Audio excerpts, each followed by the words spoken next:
जय श्री कृष्णा। आप सभी स्वस्थ और मस्त होंगे। प्रभु श्री हरि की कृपा आप सभी पर बनी रहे। तो आइए आज सुनते हैं सफला एकादशी पौष कृष्ण पक्ष लोमपक की कथा का वर्णन। युधिष्ठिर ने पूछा, हे माधव, पौष मास की कृष्ण पक्ष की एकादशी का नाम क्या है और उस दिन किस देवता का पूजन करना चाहिए तथा उसकी क्या विधि है और क्या पुण्य मिलता है, यह सब आप मुझे सविस्तार कह सुनाओ। भगवान श्री कृष्ण जी बोले, हे पांडुपुत्र, मैं आपके प्रश्नों का उत्तर यथोचित देता हूँ, जिन्हें आप ध्यान पूर्वक श्रवण कीजिए।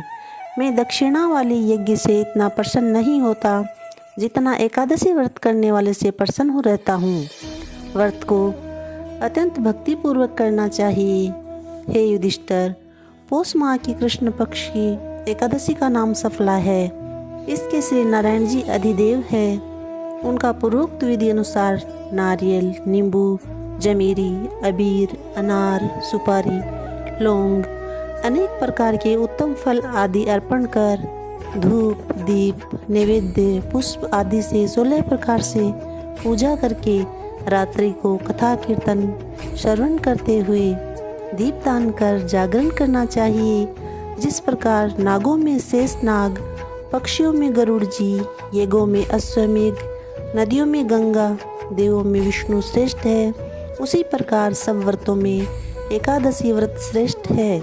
जो पुण्य 5 सहस्त्र वर्ष तक तपस्या करने से मिलता है, वही पुण्य भक्तिपूर्वक रात्रि जागरण करने, सफला एकादशी का व्रत करने से प्राप्त होता है।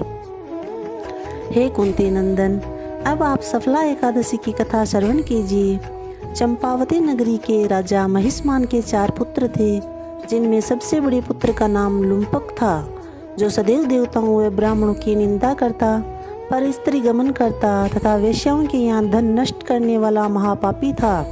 जब राजा महिष्मान को अपने पुत्र के विषय में यह ज्ञात हुआ तो उन्होंने उसे देश से निकाला दे दिया।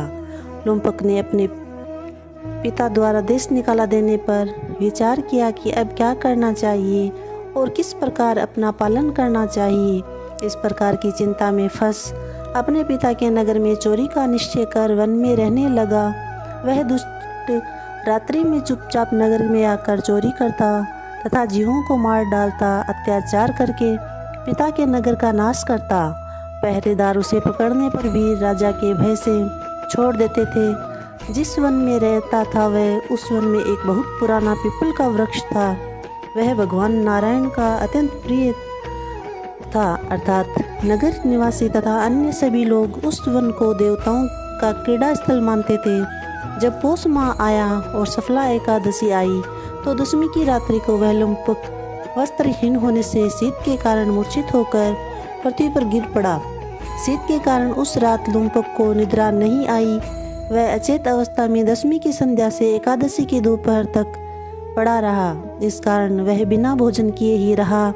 दूसरे दिन सूर्य नारायण जब अधिक चढ़ गए तब उसके शरीर का शीत कम हुआ और वह चैतन्य अवस्था को प्राप्त होकर अपने स्थान से उठकर गिरता पड़ता भोजन की खोज करने लगा।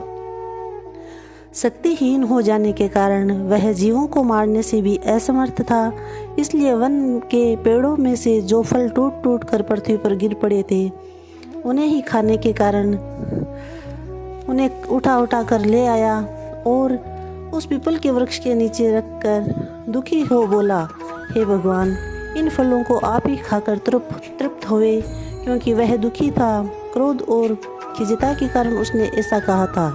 सूर्य नारायण भी अस्ताचल को चले गए थे। रात्रि बढ़ती चली जाती थी। अपनी इस विवशता के कारण वह रोने लगा और भूख की अग्नि के कारण उसे रात भर नींद नहीं आई। इस प्रकार पापी लुम्पक के इस भूल से हुए उपवास तथा रात्रि के जागरण करना व क्रोधवश भगवान को फल अर्पण करना अनजाने ही एकादशी का व्रत हो गया, जिसके कारण भगवान नारायण अति प्रसन्न हुए और उस पापी के सारे पाप नष्ट हो गए। प्रातःकाल होते ही अनेकों सुंदर वस्तुओं से सजा हुआ एक घोड़ा लुम्पक के पास आया और उसी समय आकाशवाणी हुई कि हे राजा के पुत्र, नारायण की कृपा से तेरे समस्त पाप नष्ट हो गए हैं, अतः अब तू अपने पिता के पास जाकर राज्य प्राप्त कर।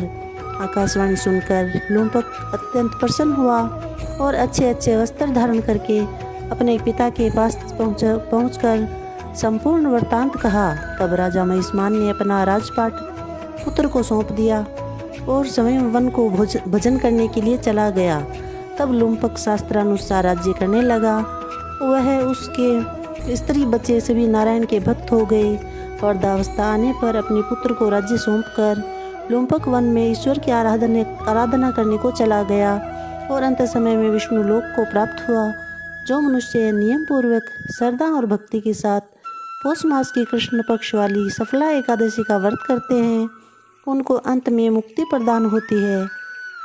इसके करने से अश्वमेघ यज्ञ के समान फल की प्राप्ति होती है। जय श्री कृष्णा। Thank you.